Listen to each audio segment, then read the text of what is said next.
اعوذ باللہ من الشیطان الرجیم بسم اللہ الرحمن الرحیم۔ دیکھیں ایصال ثواب ہمارا ٹاپک ہے، تو کچھ آیتیں یہاں پہ میں نے آپ کے لیے لکھی ہیں۔ اس میں پہلی جو ہے سورۃ طور کی آیت نمبر 21 ہے۔ اس میں یہ ہے کہ کچھ لوگ جو ایمان لے آئے اور ان کی ذریت بھی ان کے پیچھے چلی اور ایمان لے آئی، تو کہا کہ ہم نے آخرت میں جنت میں ان کی ذریت کو ان کے ساتھ ملا دیا۔ وما التناہم من عملہم من شیء، بغیر اس کے کہ ان کے عمل سے، التنا یعنی کم کرنا ہوتا ہے، بغیر اس کے کہ ان کے عمل سے ہم کم کرتے، ہم نے ان کی ذریت کو ان کے ساتھ ملا دیا۔ تو اس کا مطلب کیا ہوا؟ اس کا مطلب یہ ہوا کہ ادھر دیکھیے، اس کا مطلب یہ ہوا کہ ہم نے جو ہے وہ یہاں پر یہ بات کی کہ ہم نے ان کی ذریت کو ان کے ساتھ ملا دیا، یعنی جنت جو ملے گی وہ کس طرح سے ملے گی؟ درجات کے مطابقت سے ملے گی، جس کا جتنا درجہ ہوگا وہ اتنی بڑی جنت میں ہوگا۔ تو اب مثال کے طور پر جیسے دادا ہیں، دادا جو بہت صاحب فضیلت تھے، بہت کمالات والے تھے، بہت قربانیاں تھی ان کی، تو جنت میں ان کا بہت رفیع بڑا درجہ ہے۔ اور جو اولاد ہے، اولاد کی اتنے کمالات نہیں تھے، ایمان رکھتی تھی اولاد، تو جنت میں تو آگے، لیکن اس کے نیچے درجہ ہے۔ تو والدین کی کیا خواہش ہوگی، دادا کی کیا خواہش ہوگی کہ جو میرا پوتا ہے، جو میرا بیٹا ہے، وہ بھی جنت میں میرے ساتھ ہو، کیونکہ دادا اوپر کی جنت میں ہو، وہ نیچے کی جنت میں، یہ دادا کو گوارا نہیں ہوگا۔ تو ہم نے یہ کیا کہ ان کو خوش کرنے کے لیے ان کی ذریت کو ان کے ساتھ ملا دیا۔ اب جو اوپر کی جنت میں جانے کے لیے عمل چاہیے تھا، تو ہم نے یہ کیا کہ دادا کا عمل، بغیر اس کے کہ دادا کے نام عمل سے کم ہوتا، ہم نے ذریت کو دے دیا۔ تو وہ جب عمل کا ثواب ان کو مل گیا، تو وہ اسی بنیاد پر جو ہے وہ ان کی جنت میں جو ہے وہ پہنچ گیا، ان سے ملاق ہو گئے۔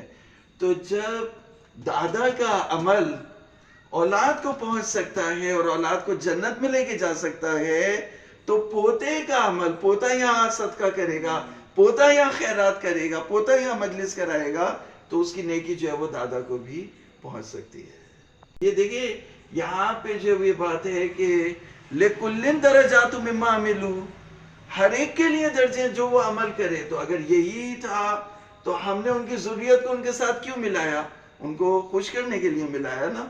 تو جب دادا کا عمل ذریت کو پہنچ سکتا ہے، تو ذریت کا عمل بھی دادا کو پہنچ سکتا ہے، اور وہی ایصال ثواب ہے۔ دوسری دلیل جو ہے وہ یہ آیت کریمہ ہے، رب اغفر لی ولوالدی وللمؤمنین یوم یقوم الحساب، یعنی پہلا ایصال ثواب تو حضور صلی اللہ علیہ وآلہ وسلم نے کیا جب آپ کو حکم دیا جا رہا ہے کہ آپ اپنے والدین کے لیے مغفرت کی دعا کریں۔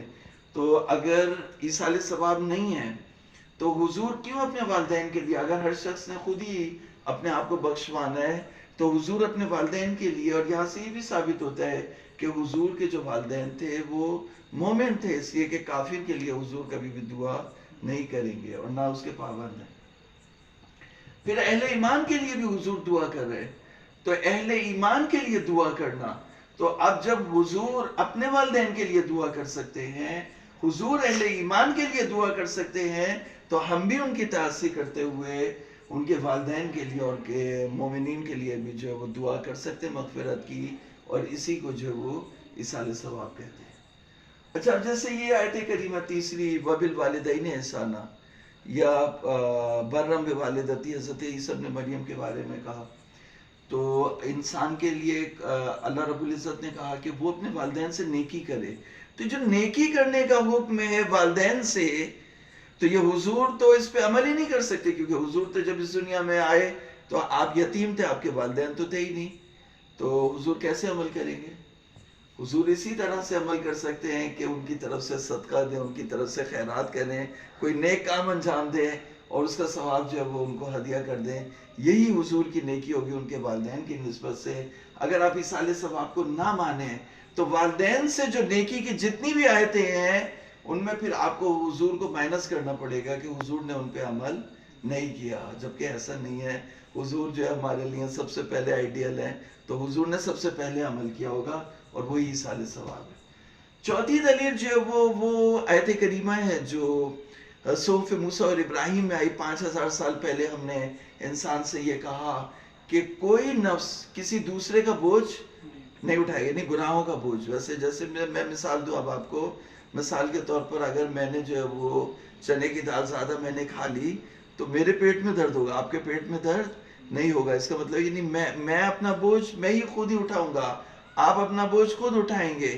تو اس طرح گناہوں کا جو بوجھ ہے، اعمال کے گناہوں کا جو بوجھ ہے، وہ کوئی دوسرا کسی کا نہیں اٹھائے گا. میں نے جو کوئی برائی کی ہے، میں نے جو گناہ انجام دیے ہیں، وہ میرا بوجھ ہے، وہ میرا بوجھ کوئی دوسرا نفس نہیں اٹھائے گا. تو گناہوں کا بوجھ کوئی دوسرا نفس نہیں اٹھائے گا، لیکن نیکیوں کا بوجھ جو اگر میں ہدیہ کروں تو وہ اٹھا لے گا. اللہ تزر وازرۃ وزر اخری، یعنی جو بوجھ ہے، جو گناہ ہے، کسی دوسرے کا گناہ میں نہیں اٹھاؤں گا، وہ اپنا گناہ صرف اٹھائے گا، اپنا گناہ میں اٹھاؤں گا.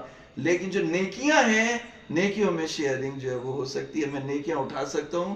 اگر وہ مجھے ہدیہ کرے، میری طرف سے صدقہ کرے، میری طرف سے کوئی کام کرے، تو اس کا ثواب مجھے جائے گا. والسلام علیکم ورحمۃ اللہ.